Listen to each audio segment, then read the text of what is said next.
If you want to grow your coaching business or start one from scratch, then you're going to want to listen up. I have 10 years of experience in digital marketing. And if I were starting a coaching business from scratch or trying to grow my coaching business, this is what I would do. Hey, I'm Morgan. I'm the owner of Pleasant View Media, and I help service providers grow their business through marketing strategies that simplify the whole process so you can actually get it done. Okay, number one, if you're starting from scratch or if you already have a coaching business and you feel like you're not seeing the results that you want, then I would start by redefining or defining your niche and validating your offer. So, figuring out your niche is just figuring out who you want to serve.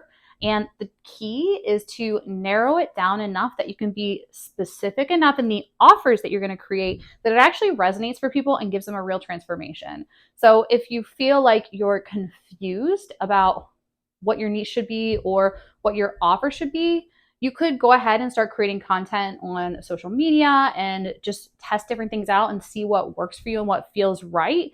But what I would do is if you do have any type of following at all already, I would survey them. So ask them what they need help with. And then from there, you can start to determine how you're going to solve those problems. The other thing that you can do is you can see what the competition looks like. So what are other coaches in your industry offering?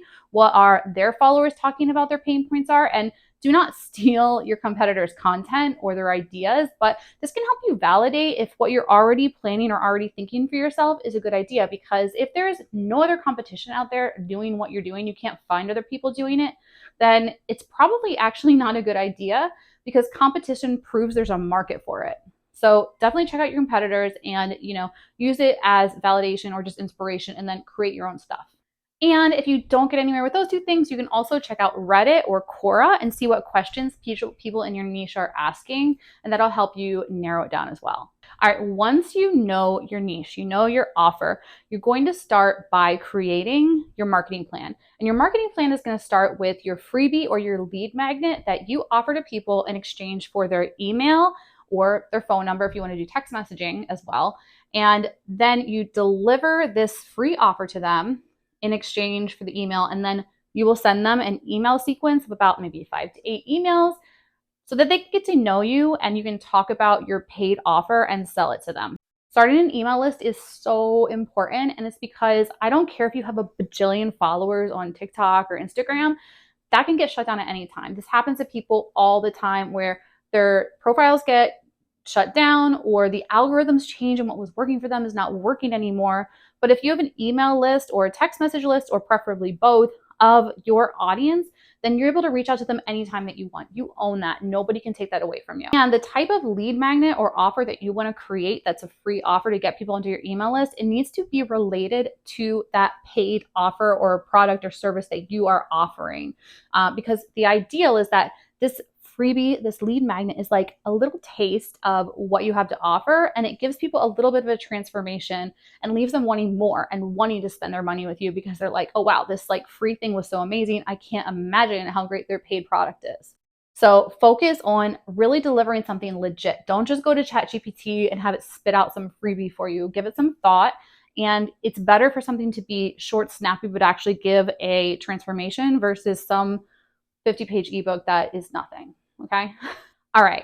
You've got your lead magnet. You got your email sequence. Now you need a landing page or your website, someplace that you send people where they can actually sign up for this email list. And the reason you do this after you create the email list and the freebie is you need to know what to put on the page in order to get people to sign up for it. So this can be anything from, if you use an email service provider like ConvertKit or MailerLite, they have free landing pages that you can use there. You can try a stand store, or you could even go for a full-on WordPress site. So my preference is to have a full WordPress site, but that's not necessarily accessible for everybody who's just starting out. So if you're just starting out, do what you can. Now, after you've got those things is when you really start to focus on your social media. Once you know your offer, you know your freebie, you know where you're trying to drive people to in order to get them to either become a customer or get onto your list, that's when you can start creating social media content around that. So you can pick out what your content pillars are called, which are basically just topics that you're going to talk about that are related to your offer and your expertise that make people understand that you know what you're talking about, you know what you're doing, and starts to sell your stuff for you basically by showing how awesome you are, to put it very frankly. And here's the trick.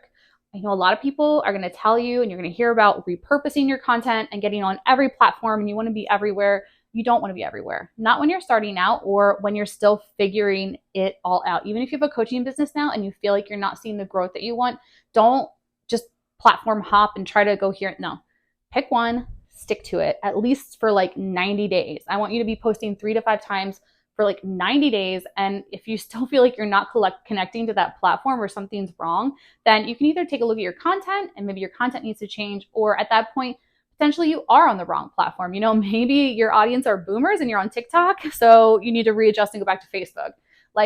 But you need to give it a shot. And the final 2 things that I just want to mention, because a lot of people end up getting screwed at some point from these 2 things, and that is, number 1, make sure that you have contracts in place. So if you're taking on one-on-one clients, you need to have contracts to protect yourself and protect your client too. And number 2, make sure your taxes are in order. This is not like sponsored, but I use HoneyBook and I use QuickBooks together. They talk to each other, they're linked. So when I have clients come in through HoneyBook, they onboard, and then any transactions automatically go into QuickBooks, and it makes it a lot easier to do my taxes. So make sure you take care of those 2 things. I just want to mention them because you might really get into some hot water if those things are not taken care of. I want to know what your coaching business is. So in the comments, let me know what your coaching business is or what coaching business you want to start. And then if you found any value in this, feel free to like and follow, and I'll see you guys again soon.